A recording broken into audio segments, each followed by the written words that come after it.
Hi, I'm Coach Corey Wayne, and this is my video coaching newsletter. And the topic of today's newsletter is going to be resisting the influence of mediocre people. This is a great email about what you're going to encounter when you start applying what's in 3% Man, especially when you start applying what's in Mastering Yourself. And if you're one of the lucky ones that got my new book, Quotes, Ruminations, and Contemplations, what happens is as you start to get better, as if you're trying to improve your personal life and you're improving the quality of the women that you're dating, the relationships that you're having, and the fun that you're having, you're going to have other guys that are not enjoying that or not experiencing that in their own life are going to start to resent it, and they're not going to like it because you're a big mirror to them, a big reflection to them of how they're not doing what they really want to be doing or dating the kind of women that they really want to be dating. And it's the same thing with career or business if you're an entrepreneur or the people that you hang out with. And what happens is as you start to become more successful, the average and the mediocre people that you're surrounded by, you're going to find even people that you thought were on your team and that were really supportive.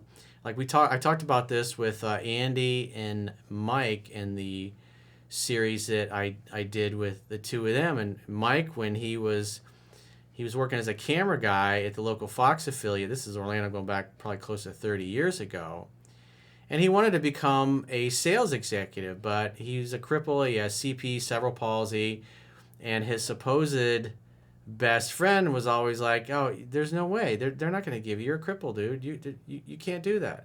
They're not going to give you that job. But every year he kept applying. He kept getting shot down. And then he finally, after 2 or 3 years of applying and getting shot down, he gets an opportunity. He gets a job. And he's all excited. And what's he want to do? He wants to go tell his best friend. And he tells him that he got the job. And then the guy, instead of saying, that's amazing, he just said, oh, it's not going to last. You're going to get fired. There's no way you're going to be successful at this. And that is typically what most people start to encounter as they start to do well. And so I've said this many, many times in the past, but I'll go through this quote that applies to this video because we all have to deal with it. If you're here watching this video, you're obviously probably the most successful person in your peer group or your family. And so as you start to achieve the results, as you're applying what's in 3% Man, as you're applying what's in Mastering Yourself, as you're tying all those concepts together with the Quotes, Ruminations, and Contemplations book, you're going to start outgrowing a lot of your friends, and you're going to get some pushback. And sometimes it's going to be unpleasant, and it might be very hurtful pushback because it'll be from people that you care about and who you thought cared about you. And there's a reason why this is happening. And these reasons can help you to no longer be influenced by people that are holding you back.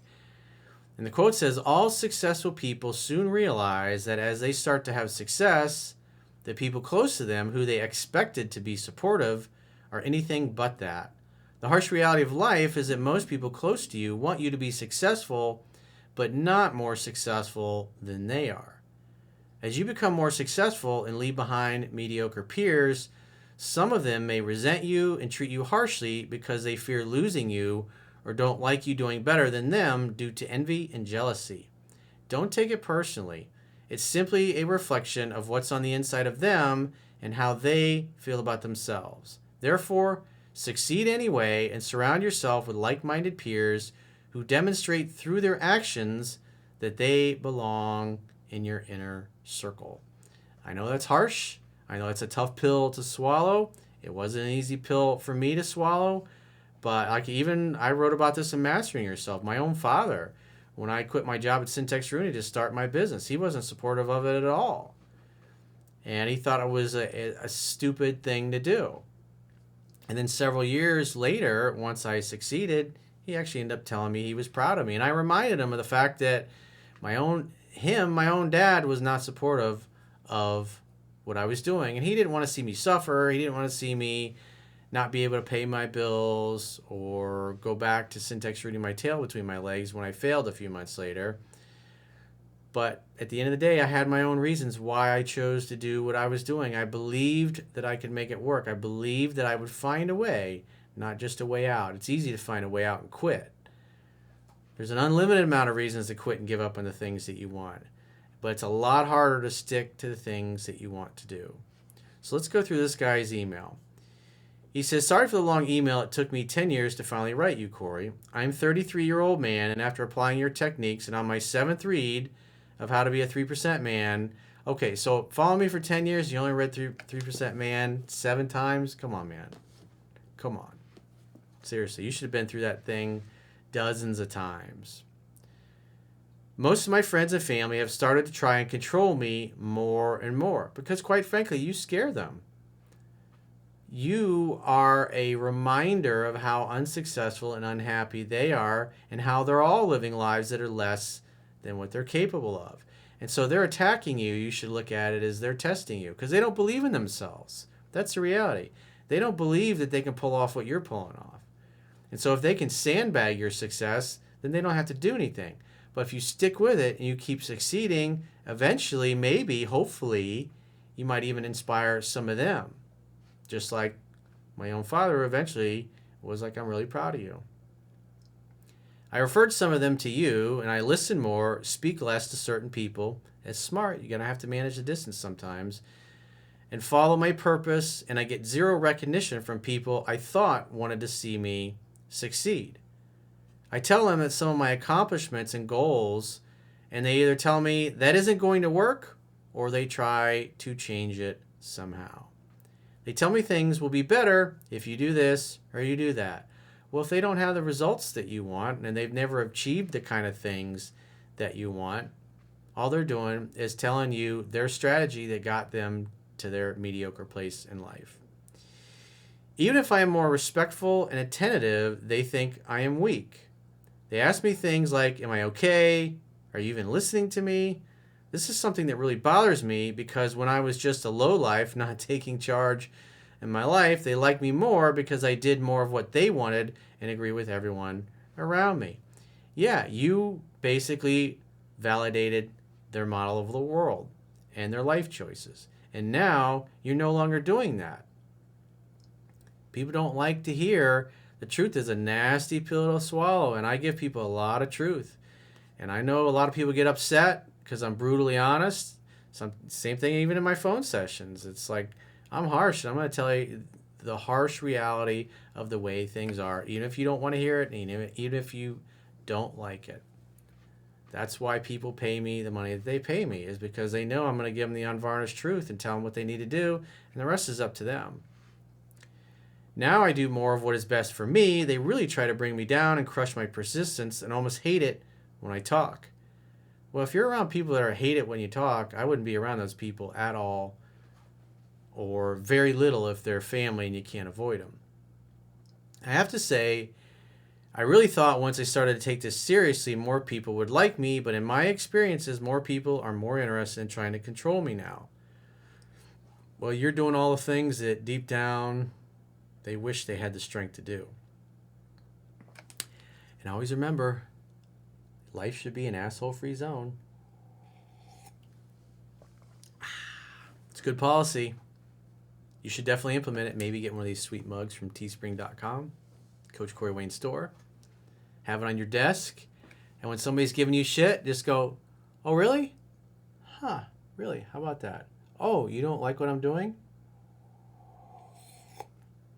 Well, fortunately for me, I've made the choice that my life is an asshole-free zone.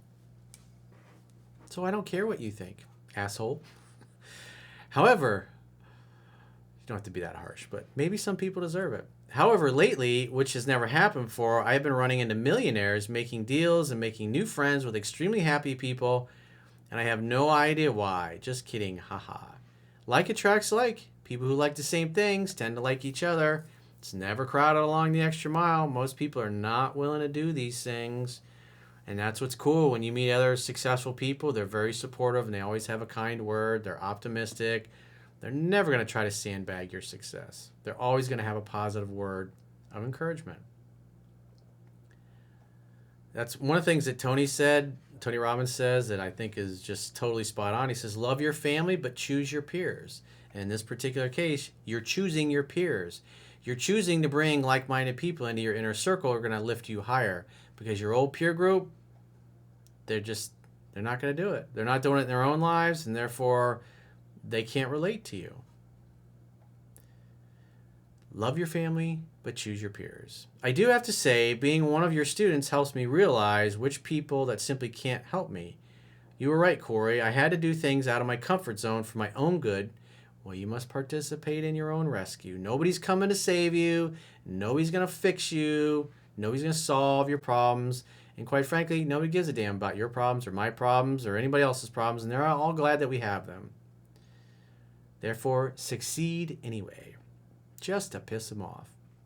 But it's making most everyone closest to me uncomfortable, and even guys around my age give me evil eyes because I am now getting my health back, and I can feel they are getting jealous because a lot of women can't keep their eyes off of me. Well, it's not your fault that they're mediocre and average and aren't willing to participate in their own rescue. You can encourage them, but again, remember the mug. Asshole-free zone. I just want to stop by and let you know you've truly helped me through some of my darkest hours when hardly no one was there for me. You are truly a blessed man from God. Well, I believe we're all blessed, but how many of us actually see it that way? Quite a few. Just quite the few amount, I should say. Not a lot. I hope you get this email and I owe you more than you can imagine. Well, if you're so inclined, you're welcome to go to my website and click the donate button, which will be on the toolbar at the bottom of your screen. Or if you'd like to book a coaching session, maybe you've got a question or a challenge in your personal or professional life and you're just stuck.